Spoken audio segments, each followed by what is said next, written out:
જૂના કરાર વખતે જયારે ન્યાને બેહી ગયો ગાંધી, મને ગાંધી મને મને મને ખીચ છે ને છે. જો ભાઈ મને બાબા સાહેબ ગમે છે ગમે છે ને ગમે છે, મને ગાંધી નથી ગમતો નથી ગમતો નથી ગમતો, તો એ મારો પ્રશ્ન છે ભાઈ.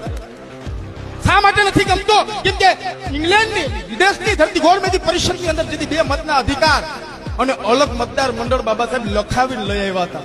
જો આ પાસ થઈ ગયો તો અટાણે તો આપણે આ દેશના શાસકો હોત અને કદાચ ને જાતિવાદી વ્યવસ્થા જ ન હોત, પણ બધાને ઘૂંટડો ઉતરી ગયો. એક ને ના ઉતરો મોહનચંદ કરમચંદ ગાંધીને, અને યરવડા ના જેલ પુનાની જેલમાં આ મોલના ઉપવાસમાં ઉતરી ગયો. જો મારું ન માનો તો મરી જાઓ. આ ઝીણા અલગ પાકિસ્તાન માંગે કે ન માંગે એ માટે ગાંધીએ આમરનાથ ઉપવાસ નથી કર્યા. આ ભગતસિંહ સુખદેવ રાજગુરુની ફાંસી અટકી જાય એ માટે આમરનાથ ઉપવાસ નથી કર્યા. એક જ વખત કર્યા, એ બાબા સાહેબના વિરોધમાં. એ એટલા માટે કે તમને આ અધિકાર ન મળે. કેમ?